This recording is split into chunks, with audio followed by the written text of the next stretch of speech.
Good morning. My name is Bob Claymeyer. I'm with the Ohio Technology and Engineering Educators Association here in Ohio. We are the professional organization for technology and engineering educators from kindergarten through grade 20, through the graduate school or through college. Today, we are going to take a look at an activity for, I'd say, upper elementary kids. It's on paper engineering, and we're going to use it to create a holiday or birthday card and package. So let's take a look and see what paper engineering is all about.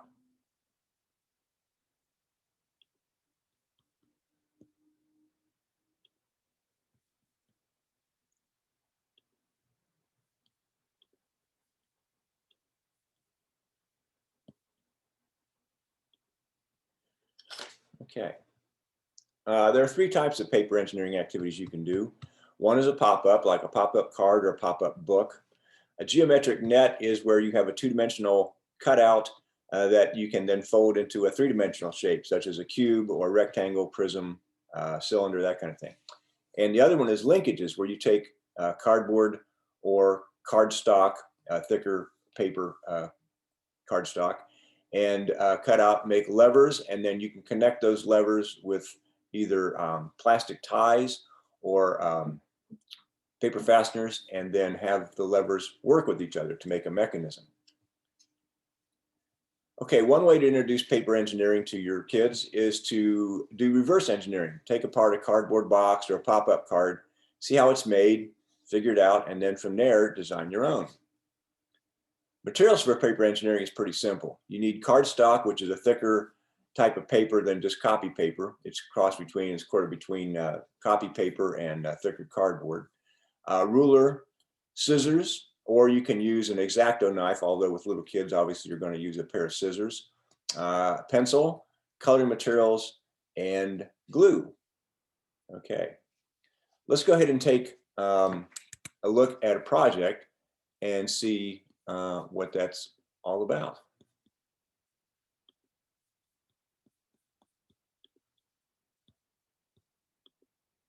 Okay, so what I've done is I've taken what's known as graph paper cardstock. You can see cardstock's kind of a stiffer paper than copy paper. And what I've done is I've cut out this geometric net. Now this will fold up and make a box, a cube. So let's see how we do that. So what I've done, first of all, I cut it out, and then I've taken a scissors and a plastic or wooden ruler, and I scored all the places that we're going to fold.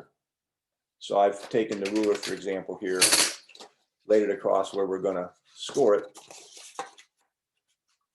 and then I took the scissors and slid along that to kind of crease that.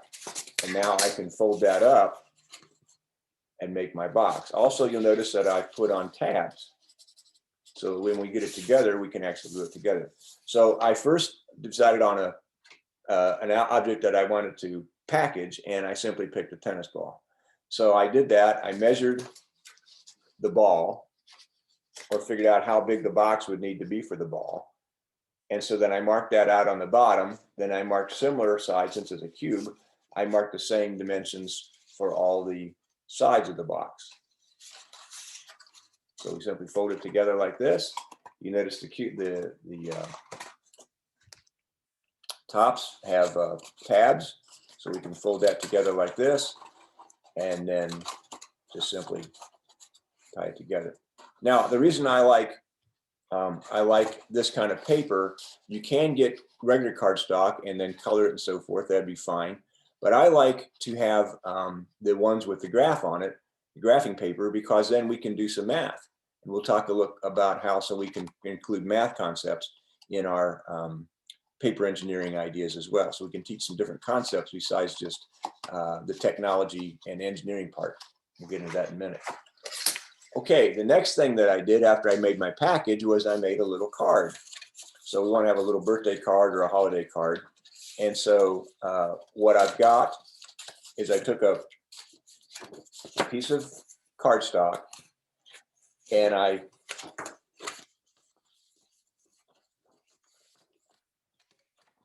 cut 2 slots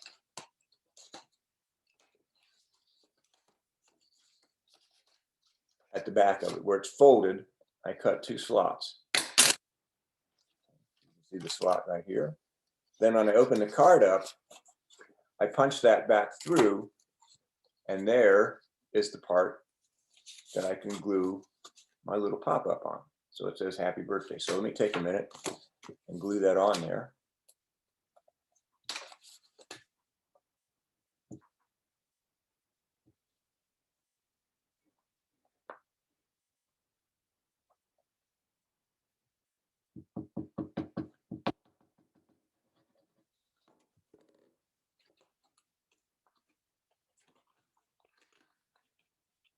So now I have my little pop-up card.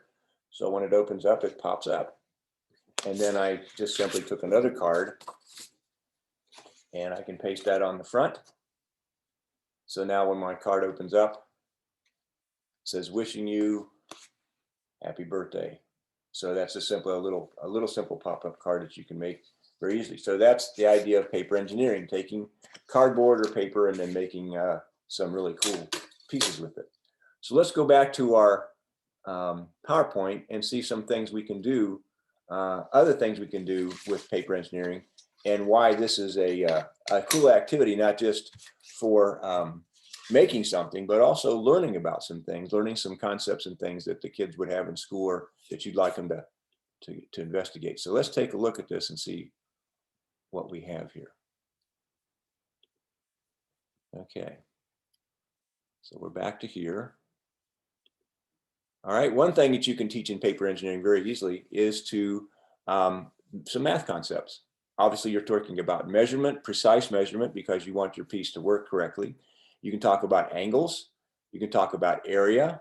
You know, the area is length and width of a side. So when you're working with a box, you can measure the sides. This is why I like to use the graph paper, so we can count the numbers of squares, or we could actually measure using a ruler if we wanted to. Same thing with perimeter and also volume. We talk about symmetry as well. Some other educational applications of paper engineering include illustrating stories from children's literature, like Billy Goat's Gruff or Humpty Dumpty, creating a pop-up book of your own, packaging a product and then advertising it, making advertise for it. So when it sits on a shelf, people can see it. So you're talking about art, then you're talking about language arts, because you have to have a way to write the material out, tell people what you have. We can study forces in motion and mechanics when we use the linkages. We can talk about animal or plant structure. You can make a model of an animal or a plant this way, create a puppet show, make a three-dimensional figure of a model, such as a farm or a castle or a village. You can actually make building blocks. So instead of having a set of wooden blocks, the kids can actually make their own three-dimensional blocks and make monuments or pyramids or whatever they want to. You can illustrate a science or social studies concept, such as landforms, or make a historical object or event. You can create a museum exhibit or a 3D diorama, such as a habitat or a structure or a story or some theme on something. And again, you can study math concepts. Here's some resources for paper engineering. This is called Maker Projects for Kids Who Love Paper Engineering. It's got some great ideas in there about how to make different projects, and explains some of the benefits of paper engineering and how that can be used in education. Paper Engineering with Paper by Winemaker is a great piece for having instructions and models on how to make those geometric shapes. And you can see here they've got a rectangle and a cube and a cylinder and some other things there. This is all free. Geometric Nets is another one for online learning. They give you nets that you can actually cut out or study to make your models that way. Easy Paper pop-up card tutorials for kids. This is a neat one. It's a video that shows you exactly step-by-step how to make some of these pop-ups. Another book on pop-up, or another idea on pop-up, is go to Pinterest. There's a lot of things on pop-up ideas in Pinterest, and paper engineering in general. So if you go there, you get a lot of ideas, a lot of hints on how to do things. Here's some pop-up artists that I think are rather good. David Carter has a great book on the elements of pop-up, from very simple ideas that kids could do to very complex things. Robert Sabuda is amazing. He has books on Robin Hood and Alice in Wonderland, and just incredible stuff. As you can see, here's one of his illustrations from Alice in Wonderland. In the Wizard of Oz, he actually has a tornado that really spins. He's absolutely incredible. So if you want to take it to the ultimate, check him out. He also has just basic ideas for pop-ups for kids to get started, but you can really dazzle the kids with some of the things that he has done. He's amazing. And Joan Irvin has several books on easy to make pop-ups. Amazon sells her work, so you can check her out. And these are very easy ideas that kids can put into their home creations. Okay, linkages, as we mentioned, are simply where you have two levers that are connected by brad fasteners or by paper plastic bag ties, and then one lever moves another. So here's some examples of this. And to see some more, there's a place there at the tech.org that will show you more about linkages and what you can do with them that way. So that's our activity today. It's on paper engineering ideas for kids. This is for the COSI Festival in 2021. It was presented today by the Ohio Technology and Engineering Educators Association, and also my company, if you will, STEM is Elementary. There's a lot of resources for elementary teachers on how to incorporate STEM activities into your everyday curriculum there too. Thanks a lot, and we'll see you next time.